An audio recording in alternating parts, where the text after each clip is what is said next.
حضور نے ارشاد فرمایا ہے، اس موضوع کو کھول کے بیان کیا ہے۔ یہ حدیث پاک سنن ابن ماجہ میں ہے اور مشکات شریف میں ہے۔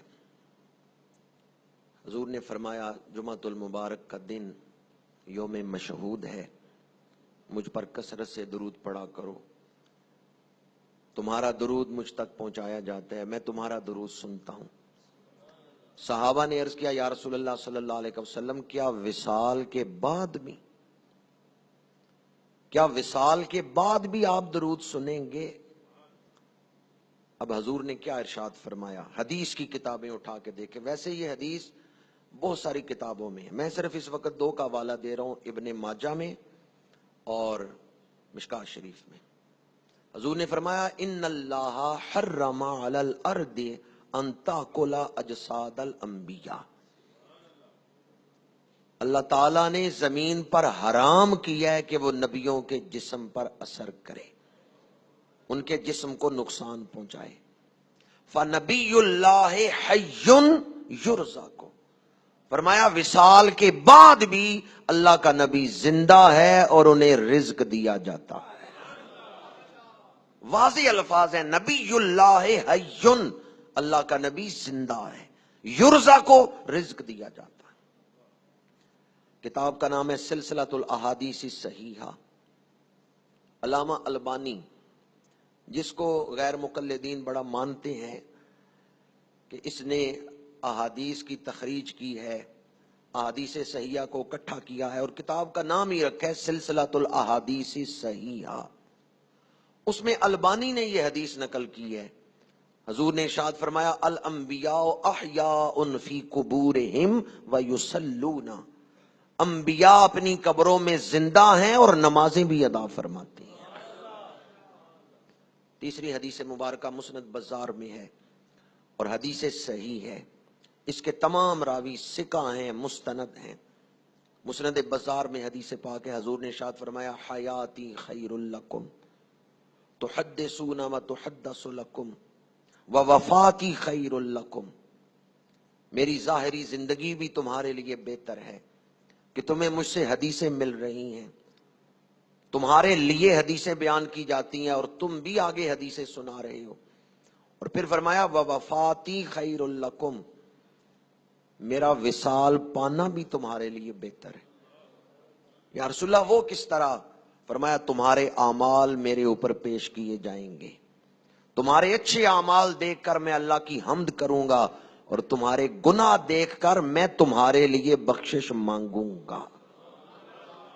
گناہ ہم کریں، بخشش حضور مانگے۔ حضور نے فرمایا تمہارے گناہ دیکھ کر میں تمہارے لیے بخشش مانگوں گا۔ یہ حدیث مسند بزار میں ہے اور اس کے تمام راوی ثقہ ہیں، حدیث صحیح ہے۔ حضور نے ارشاد فرمایا تمہارے اعمال بعد از وصال میرے اوپر پیش کیے جائیں گے، تمہارے اچھے اعمال دیکھ کر میں اللہ کی حمد کروں گا اور تمہارے گناہ دیکھ کر میں اللہ سے بخشش طلب کروں گا۔ چوتھی حدیث مبارکہ جو سنن ابی داؤد میں ہے اور یہ بھی حدیث صحیح ہے، بڑی مشہور حدیث پاک ہے۔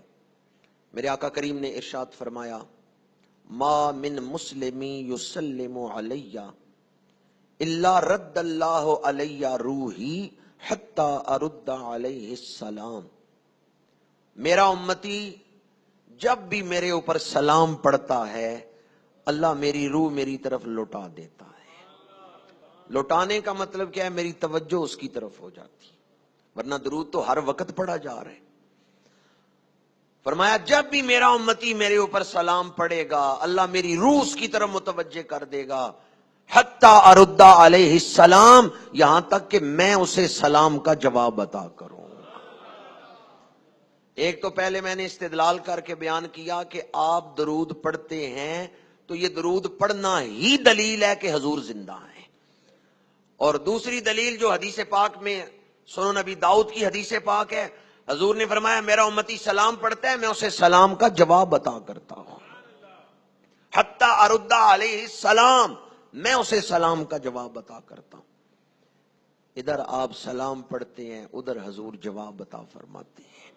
امتی کتنا خوش نصیب ہے جسے حضور سلام کا جواب دے دیں، اس کی قسمت کے کیا کہنے۔ المستدرک میں حدیث پاک ہے، اور امام حاکم نے اس حدیث کے راویوں کے بارے میں لکھا ہے اسنادہ صحیح، ھذا حدیث اسنادہ صحیح۔ امام حاکم نے اس روایت کو نقل کیا، حضور نے ارشاد فرمایا حضرت عیسیٰ علیہ السلام آسمانوں سے نازل ہوں گے، عدل کے ساتھ حکومت کریں گے، پھر حضرت عیسیٰ حج یا عمرہ کرنے کے لیے آئیں گے، اور پھر حضور نے فرمایا لَیَأْتِیَنَّ قبری، وہ ضرور بالضرور میرے روزے پر آئیں گے، حتیٰ یسلم علیہ، وہ میرے روزے پہ آ کے مجھ پہ سلام پڑھیں گے، وَلَا أَرُدَّنَّ عَلَيْهِ، اور میں روزے سے انہیں سلام کا جواب بھی عطا کروں۔ حضور نے ارشاد فرمایا حضرت عیسیٰ علیہ السلام میرے روزے پہ آئیں گے، جو واقعہ صدیوں بعد پیش آنا ہے میرے آقا کریم نے پہلے ہی اسے بیان فرما دیا۔ تو زندہ ہے واللہ، تو زندہ ہے واللہ، میری چشم عالم سے چھپ جانے والے۔ حضور نے فرمایا